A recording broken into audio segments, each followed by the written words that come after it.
Bonjour, bonjour chers frères et sœurs. Comme chaque jour, nous sommes au rendez-vous des apparitions divines à chaque instant qu'il se présente.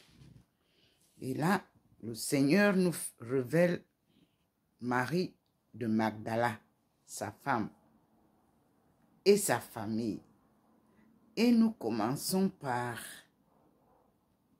ce documentaire de 52 minutes écrit par Jean-Pierre Casselli et Philippe Carrez.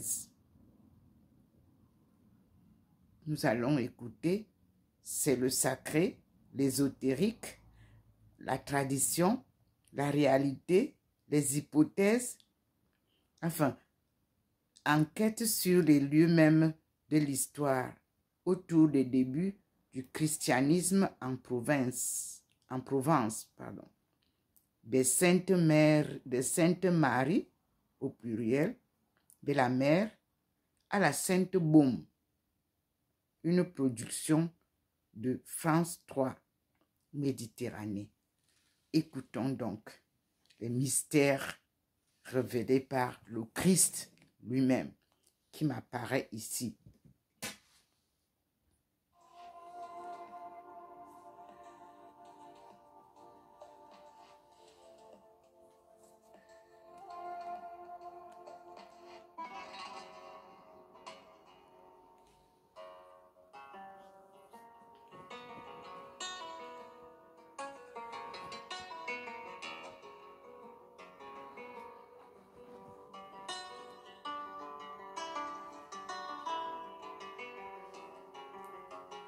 Nous sommes aujourd'hui le 1er avril. Sainte Sarah, et sur leurs épaules la porte jusqu'au rivage. Ils la posent, comme pour dire elle était là, elle attendait la venue des saints. Alors c'est enfantin, si l'on peut dire, c'est naïf, mais en même temps c'est très riche de symboles. C'est très émouvant. Et le lendemain, c'est la barque qui est portée sur le même parcours qui entoure le pays. Je reprends pour construire tout.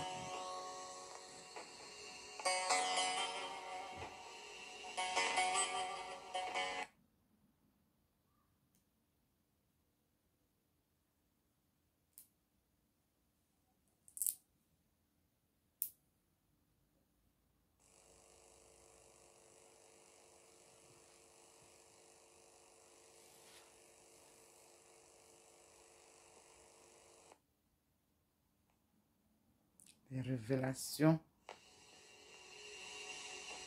Marie de Magdala, l'épouse du Christ et la mère de ses enfants, qui m'ont été révélés et qu'on nous révèle ici.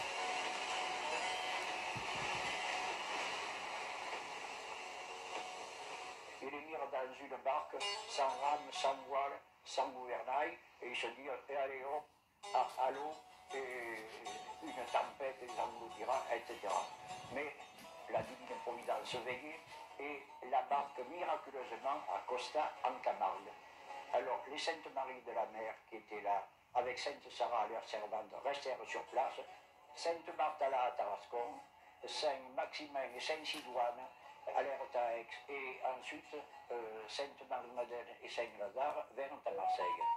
S'il y avait eu une navigation ordinaire, n'est-ce pas, je vous donne un exemple. Saint Paul qui a été arrêté en Palestine et qui a été transféré à Rome, on a mis 3 mois. C'était la navigation à voile. Alors le vent tantôt d'un côté, tantôt de l'autre, vous voyez un peu.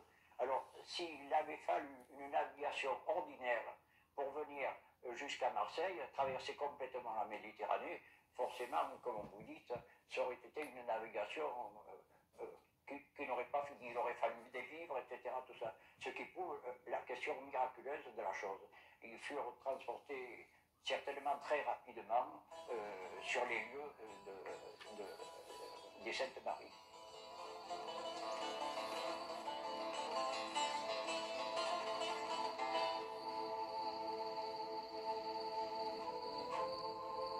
On a découvert qu'il existait une ligne de navigation navigation qui partait de Césarée-Maritime, quasiment le port de Jérusalem, qui suivait les côtes, et comme le cabotage phénicien, Athènes, Rome, Marseille et Narbonne.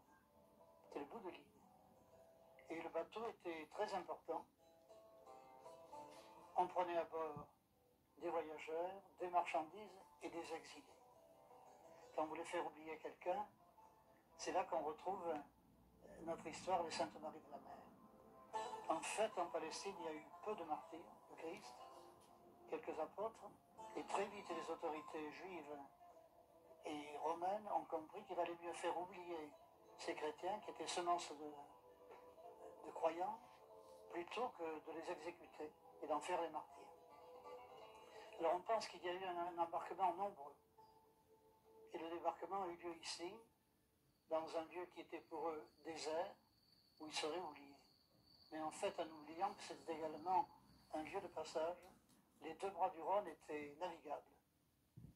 Et la foi qui est venue par là a fait que la première évangélisation de la France gréco-romaine, si on peut dire, s'est faite par là. Alors, comment sont arrivées les saintes, sont-elles arrivées? Ça, c'est autre chose. Mais la navigation, en revanche, au 1er siècle, on la connaît bien, à la fois par les actes des apôtres dont on parlait à l'instant, où on voit très bien la façon dont Paul, justement, emprunte les bateaux pour tous ces différents voyages d'évangélisation. On a même un récit très haut en couleur d'un naufrage au large de l'île de Malte par la navigation de Paul. Et puis on la connaît bien aujourd'hui grâce au travail de nos collègues archéologues sous-marins qui, par toutes les épaves qui sont fouillées dans la rade de Marseille, mais également au large des côtes provençales et dans toute la Méditerranée, permettent de bien connaître les circuits de navigation. Vous avez à la fois une navigation en haute mer, et vous avez aussi du cabotage, et vous avez des lignes extrêmement régulières pendant toute la belle saison. Pendant l'hiver, la mer est fermée et on ne navigue pas. Mais pendant la belle saison, la Méditerranée est très largement ouverte au commerce et les gens circulent beaucoup et les nouvelles circulent vite dans l'Antiquité.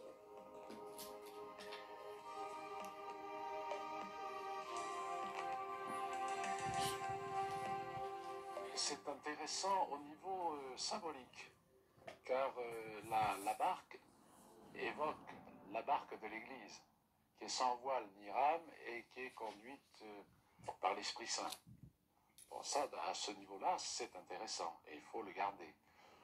Maintenant, c'est vrai aussi, on dit que c'était un supplice, c'est-à-dire que les gens dont on voulait se débarrasser, on les jetait à la mer dans une barque sans voile ni rame, et évidemment, ils périssaient assez rapidement. Bon, moi, je me contenterai de penser ce sont des rapatriés, c'est-à-dire qu'ils ont été chassés de leur pays, suivant ce que nous dit les Actes des Apôtres à certains passages, parce qu'ils étaient les proches parents et amis de Jésus, ils ont été chassés de leur pays et ils sont venus trouver refuge en Provence, qui a toujours été une terre d'accueil, et ils ont pris un bateau, je pense, ils ont pris un bateau normal qui allait en direction d'Arles, le grand port de l'époque, du début du 1er siècle, c'était Arles, c'était pas Marseille.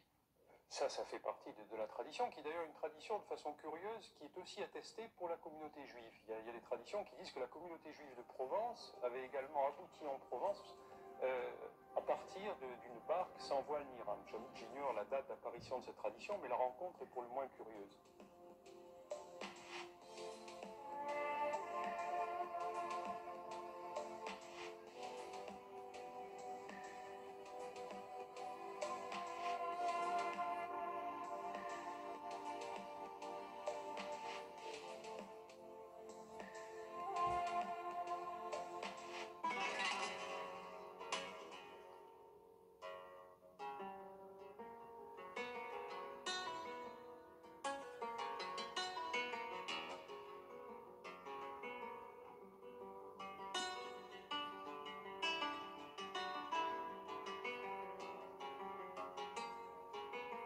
Les Gitans prennent Sainte-Sava et sur leurs épaules la portent jusqu'au rivage. Ils la posent, comme pour dire elle était là, elle attendait la venue des saintes. Alors c'est enfantin, si l'on peut dire, c'est naïf, mais en même temps c'est très riche de symboles. C'est très émouvant. Et le lendemain, c'est la barque qui est portée sur le même parcours qui entoure le pays. On suit chemin des remparts. Et au bord de mer, les porteurs entrent dans l'eau au point de ne plus avoir pied pour bien signifier et symboliser cette arrivée de la barque. Merci Seigneur. Il faut dire d'abord qu'il y a Voyez le signalement de la lumière divine, sa présence. Esprit curieux qu'il était, il a dit si elles sont venues, on doit trouver des traces. Je fais le devoir Il a convoqué qui m'est demandé. le chevalier d'Arlatan, 14 terrassiers Merci Seigneur.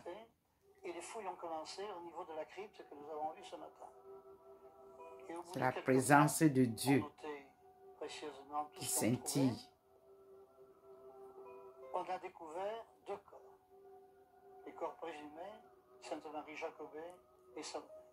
Et ce qui est intéressant pour nous également, un site d'habitation primitive, démontrant qu'elles avaient vécu là, qu'elles avaient cuisiné, qu'elles avaient habité ce lieu. Et on pense alors qu'elles ont reçu là les habitants du pays, qui étaient des Ligures, également les Romains qui occupaient le pays, et peut-être les Gitans. Mais là, on n'a que des probabilités. Sur bien des points, on doit faire des hypothèses, qui sont quelquefois vérifiées ou contredites, mais on en est réduit à l'hypothèse. Merci Seigneur. Alors, toujours est-il que Merci pour ta lumière. Les gens du pays. Merci pour et ta Sarah, présence. chef de tribu, c'était le matriarcat à l'époque, c'est la femme qui conduisait la tribu, encore maintenant d'ailleurs. On les taquine en leur disant mais qui est-ce qui gouverne? Ils nous disent mais c'est nous, les hommes. En fait, pour les décisions importantes, c'est la femme qui décide. Et Sarah a écouté l'évangile, la bonne nouvelle, et a demandé le baptême. Elle et sa tribu. Donc, ce qui veut dire que Sarah n'était pas dans la barque, enfin, dans la barque ou dans la C'est-à-dire il y a 2 traditions. Certains disent qu'elle est partie de Palestine avec les Marie Jacobée, Marie Salomé, et d'autres, Mistral avec, disant que c'est plutôt, elle était à l'accueil. La tradition la plus courante et la plus officielle nous dit que Marie, Jacobée et Salomé sont restées aux Saintes Maries de la Mer avec Sarah, la gitane, qui paraît-il serait d'origine égyptienne. Et puis après, ils se sont, selon l'ordre donné par le Seigneur, ils se sont divisés, ils se sont séparés, et Marthe est allée à Tarascon et à Avignon. Tarascon qui était un lieu de passage important sur le Rhône, de la Via Domitia. Et puis après, Lazare, avec sa sœur Marie-Madeleine, est descendu à Marseille, qui était une ville grecque, et a annoncé l'évangile, paraît-il, enfin selon la tradition, sur le parvis du temple d'Artémis, car la grande déesse des Marseillais, des Phocéens, c'était Artémis. Alors le Lazare dont nous sommes à peu près sûrs ici à Saint-Victor est un Lazare évêque d'Aix, enterré, inhumé ici dans les cryptes, vraisemblablement en 441, aux alentours de 440. Et c'est ce Lazare, évêque d'Aix, qui ramène au 5e siècle Jean Cassien. Oui, en fait, il y a une inscription dans une chapelle à côté, là, qui est consacrée à un certain Lazarus, auquel l'inscription donne le titre de pape, qui était très certainement l'évêque d'Aix qui a vécu au tout début du 5e siècle et qui avait puissamment aidé les Marseillais à ce moment-là et qui a été enterré dans les cryptes. Et un certain nombre d'historiens supposent, à mon avis avec de bons arguments, que c'est peut-être à cause de la présence de cette inscription qu'au début du Moyen-Âge a cristallisé la légende du Lazare, le ressuscité des évangiles, premier évêque de Marseille. Quand on visite Saint-Victor, à un moment donné, il y a une plaque en latin où on dit, qui rappelle la mémoire de Lazare en disant ici J, Lazare, et il y a 2 fois P et 2 fois M avec un trait dessus, ce qui signifie manifestement martyrium et pape. Hein? C'est pape, c'est-à-dire évêque. Il s'agit d'un évêque et martyr, et c'est le propre de Saint-Lazare, le ressuscité, premier évêque de Marseille, selon la tradition. Alors, comme cette plaque est gênante, on est allé chercher un autre Lazare.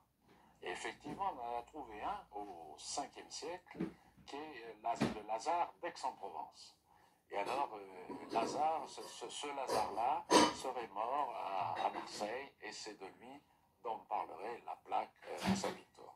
Personnellement, je m'excuse, mais je me permets vraiment de sourire, là, parce que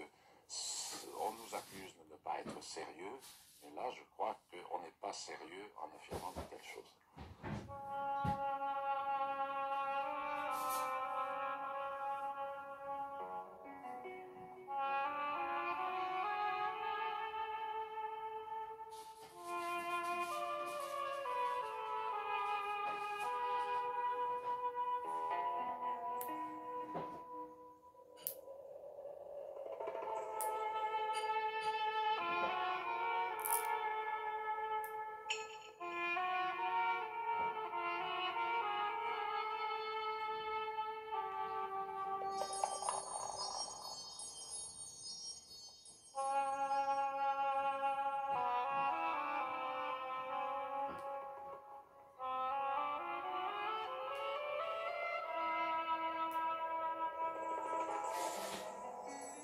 Et alors, contre ceux qui disent que les saints de Provence ne sont jamais venus, alors expliquez-nous pourquoi au Sainte-Marie, il y a le Sainte-Marie de la Mer, à Tarascon, il y a Sainte-Marthe, à Aix, il y a Saint-Sidoine et Saint-Maximin, à la Sainte-Baume, il y a Saint-Maximin, il y a Sainte-Marie-Madeleine, à Marseille, il y a Saint-Lazare. Expliquez-nous comment ça va.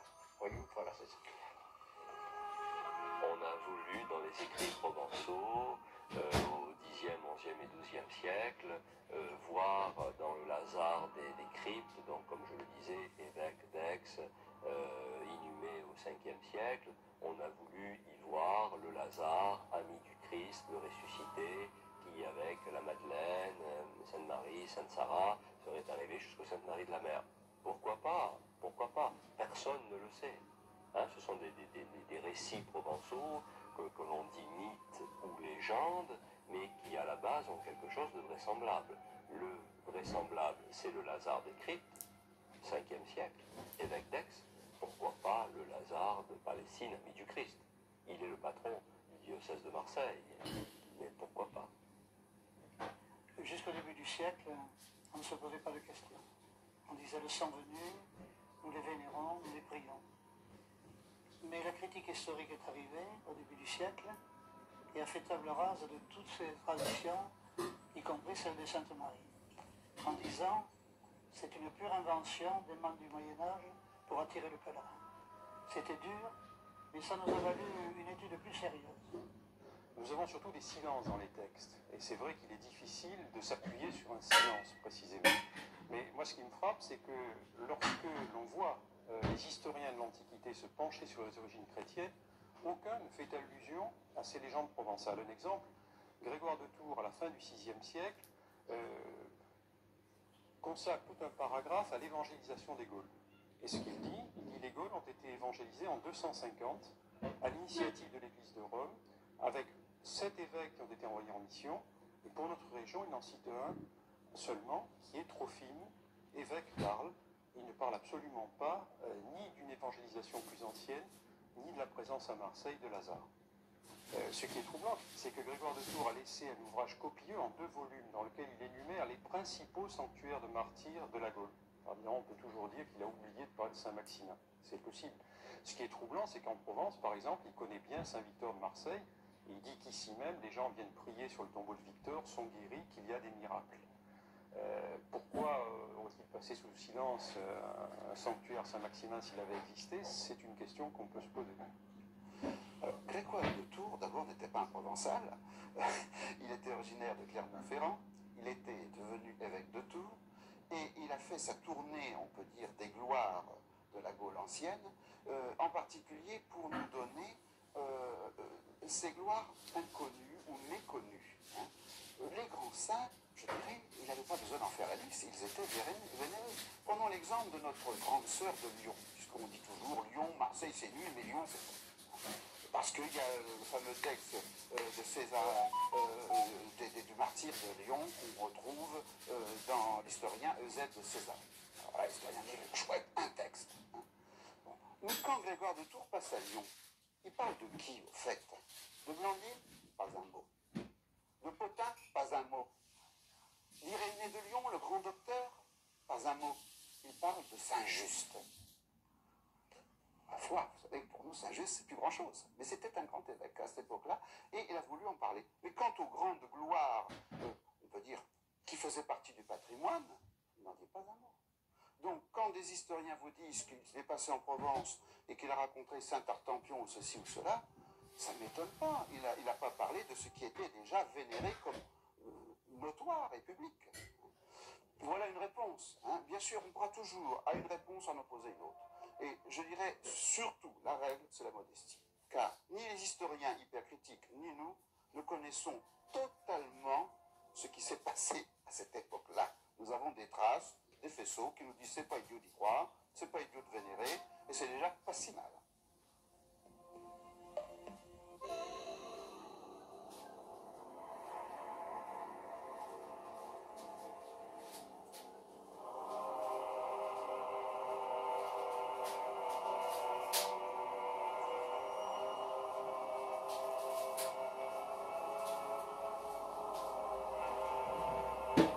C'était une forêt sacrée, déjà à l'époque de César, quand il a envoyé les soldats et des esclaves pour couper des arbres afin de faire des engins de guerre contre Marseille.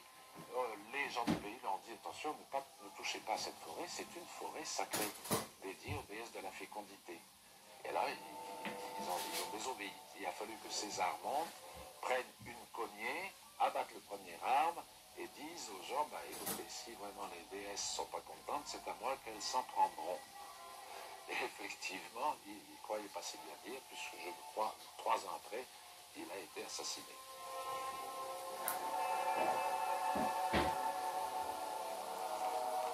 Alors, il est certain qu'à partir du jour où on a condamné sans appel, comme devant un tribunal d'assises, on a condamné sans appel la tradition de Marie-Madeleine et de ses compagnons et de ses compagnes, on a fait beaucoup de tort à la Provence et au lieu surtout, on vénérait ces saints. C'est vrai que les personnes qui fréquentent la Sainte-Baume, c'est le peuple de Marseille, qui sont loin d'être des gens qui fréquentent assidûment l'église. Mais qui pour eux, Marie-Madeleine, c'est quelque chose. Et c'est grâce à Marie-Madeleine qu'ils ont encore ce lien avec le christianisme, avec Jésus-Christ. Et c'est ça qui sauve la Sainte-Baume. Supprimer Marie-Madeleine de la Sainte-Baume, la forêt, elle n'aura pas pour longtemps à survivre. Hein. C'est manifestement la tradition du pèlerinage qui a préservé cette forêt extraordinaire dépeinte par Lucain au 1er siècle, qui a toujours été considérée comme une forêt sacrée et qu'on ne trouve nulle part ailleurs en Provence.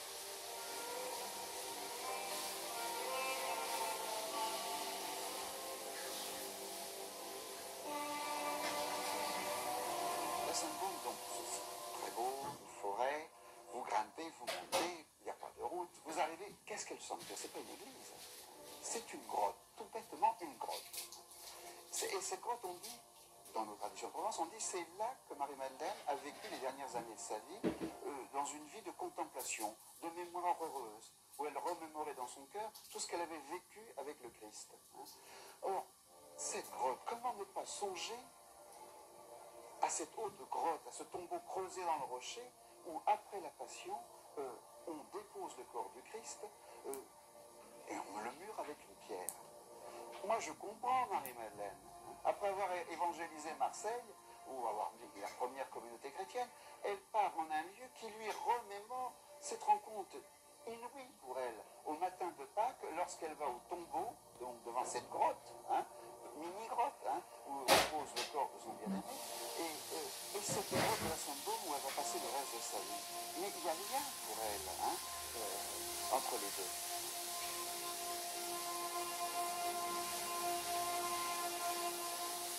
Marie-Madeleine, quand même, elle est présente, elle agit. Je crois à ça, bon, je vais peut-être paraître ridicule à certains, mais enfin, ça fait partie quand même du dogme chrétien, la providence, il y a une providence, il y a une intercession des saints. Je crois que Marie-Madeleine veille beaucoup sur ce lieu, et ce lieu reste pour le moment protégé par le peuple de Marseille, par ces multitudes de gamins